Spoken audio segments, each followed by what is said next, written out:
Amigos de Diario Expreso, bienvenidos a una nueva entrevista. Hoy nos acompaña el expresidente de la República Oriental del Uruguay, Julio María Sanguinetti. Estimado presidente, es un gusto conversar con usted. Encantado, encantado de hablar con Expreso y hablar con Guayaquil, que para mí Peñarolense tiene un corazón que me palpita cuando pienso en mi amigo Alberto Spencer, que tantas glorias le dio a Peñarol, y que además era un gran caballero, representante de lo mejor de la cultura ecuatoriana. Por supuesto, lo que nos convoca a esta entrevista, sin embargo, es un poco más del análisis político, aprovechando su experiencia como ex mandatario de la región. Y quisiera empezar preguntándole, presidente, algunos de los países de nuestra región enfrentan días turbulentos. Un ejemplo puntual es la reciente crisis del Perú, con el cambio de mando presidencial por la destitución, en realidad, de Pedro Castillo, y ahora en un punto crítico, en una antesala de un punto crítico en Ecuador.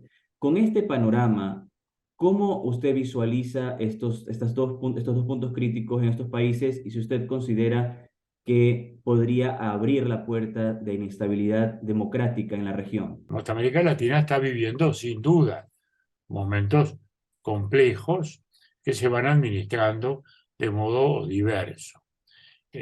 No es casualidad que tengamos debates muy importantes, debates muy fuertes y debilitamiento también de los partidos.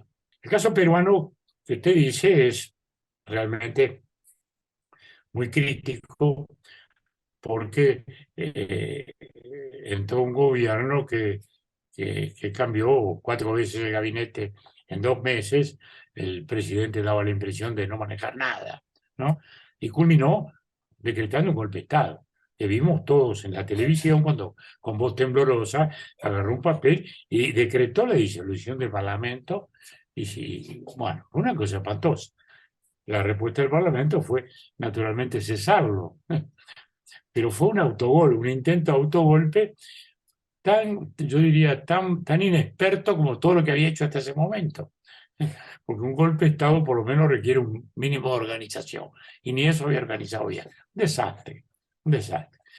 En la de Ecuador, se imagina que no voy a tener la soberbia de meterme a opinar desde el profundo sur en que me encuentro.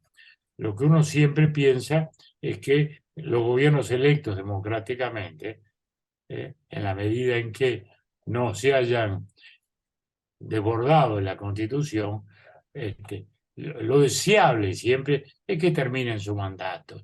La irregularidad institucional no le hace bien a nadie, a la corta o a la larga, porque entendamos, no, todos queremos el bienestar de los pueblos. ¿Cómo se crece económicamente? Con inversión. ¿Cómo se genera empleo? Con inversión. ¿Cómo se genera inversión?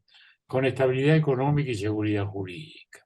Y todo esto requiere un mínimo de estabilidad política. Presidente Sanguinetti, justamente en el repaso que ha hecho en su respuesta se ha hablado del cambio político, de tendencia política que han tenido algunos de los países de nuestra región. Le quisiera consultar porque justamente es un factor que poco a poco se ha ido configurando o reconfigurando en la región. Eh, ¿A qué se le puede atribuir esta realidad de que el péndulo en la región esté retornando a la izquierda y también en países como parecen como islas en este momento, como Ecuador, que tiene un gobierno conservador de derecha, que está también en una crisis que daría puertas a que también en Ecuador regrese un gobierno de izquierda? ¿A qué se le puede atribuir esto? La primera gran atribución no es ideológica, sino que luego de algunos años de bonanza económica vinieron años difíciles, vino luego la pandemia, la inflación, etcétera, y los gobiernos perdieron. Es decir, mucho más que un viraje ideológico, hubo un viraje de humor, de talante, de espíritu de la gente. Va más por allí. A su vez, hay que pensar en otra situación. Y es que cuando decimos izquierda o derecha, estamos simplificando demasiado. ¿Eh?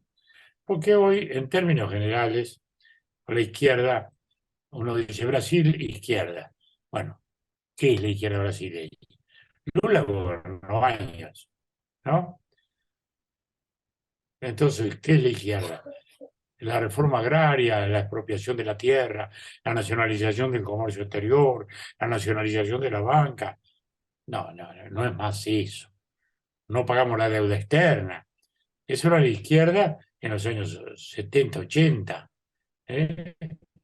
Hoy ya no es izquierda.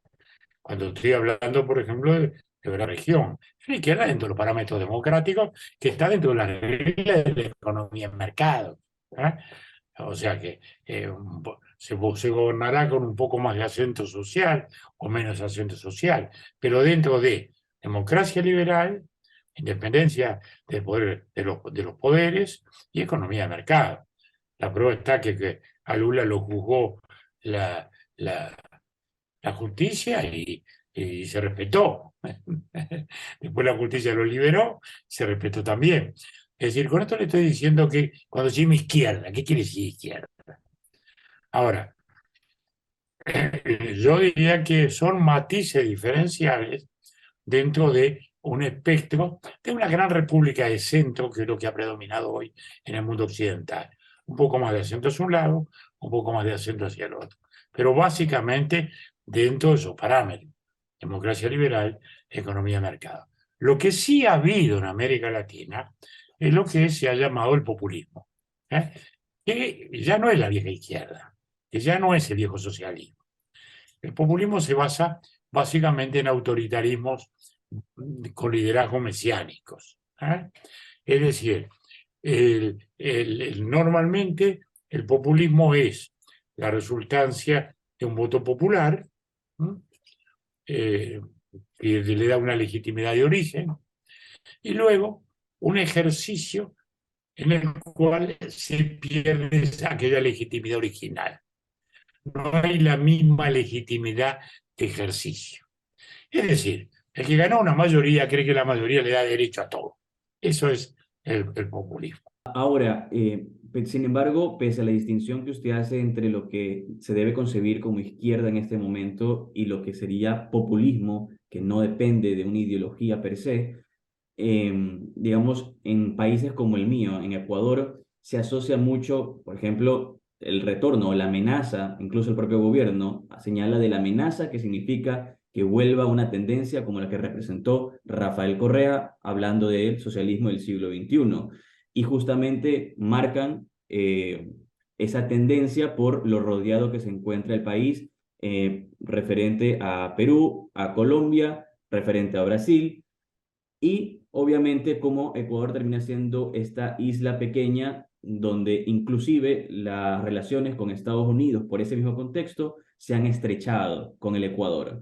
Desde ese punto de vista y tomando en cuenta que usted ha diferenciado lo que es izquierda y populismo, este concepto, ¿cómo debería ser en realidad manejado? O sea, debería no manejárselo de la manera ideológica, sino más pragmática de los objetivos que buscan los países y obviamente verlo como una oportunidad, más no como una amenaza.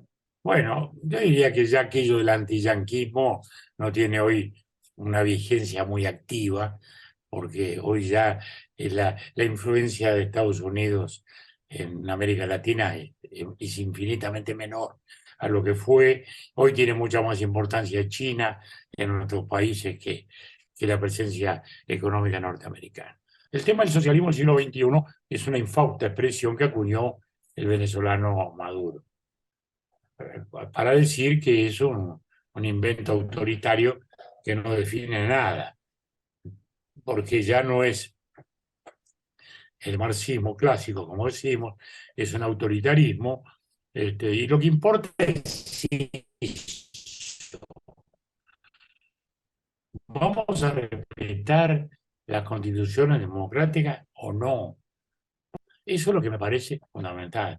Vamos a respetar las bases de la economía de mercado, sí o no. Dentro de esto hay grandes diferencias, sí, pues se puede hacer un gobierno mucho más intervencionista en lo económico o mucho más liberal, dentro de esa misma economía de mercado, ¿no? La Argentina tiene economía de mercado, pero tiene un gobierno que interviene en todo. tiene 5 tipos de cambio, 6 tipos de cambio. Es decir, el intervencionismo es muy fuerte, pero dentro de esa economía de mercado y dentro de un marco jurídico más o menos respetado en el caso argentino. Entonces, me parece que ese es el gran punto. Yo vuelvo a decir, no voy a estar opinando de la política ecuatoriana porque sería una arrogancia mía hacerlo. Sí digo que lo importante es el mantenimiento y la preservación de los principios esenciales. Presidente Sanguinetti, para ir culminando, quisiera hacerle dos preguntas en una.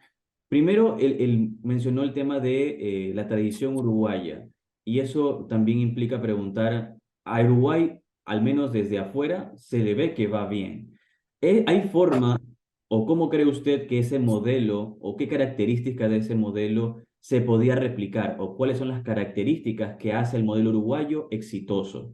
Ya a la par, también consultarle si considera que justamente el reto de los nuevos gobiernos de la región es justamente respaldar y aupar la convivencia que usted también mencionó hace un momento. No somos ni pretendemos ser modelo para nadie, para empezar. El Uruguay tiene una larga tradición democrática, sin duda. Pese a ello, también en sus tiempos de la Guerra Fría nos caímos. Tuvimos guerrilla primero y dictadura después. Aún pese a nuestra tradición democrática. Ahora hace 38 años que salimos de esa situación y tenemos un largo periodo de estabilidad en el cual, vuelvo a decir, gobernamos todos. Mi partido, el Partido Colorado, tuvo 3 presidencias, yo ocupé 2 de ellas. El Frente Amplio ocupó la izquierda 3 periodos también, 2 del doctor Vázquez y 1 de Mujica. El Partido Nacional tuvo 1, la Calle Padre, y ahora tenemos una coalición de 5 partidos que preside el doctor Lacalle Pou. Entonces, han gobernado todo el mundo. Lo que creo que las características del Uruguay es que aún en las épocas más duras y difíciles siempre mantuvo esa idea de la constitucionalidad. ¿eh? Y que los propios militares de la dictadura al final tuvieron que reconocerla y someterse a ella, luego de que un plebiscito en el año 80 les dijera que no a las alternativas que estaban proponiendo.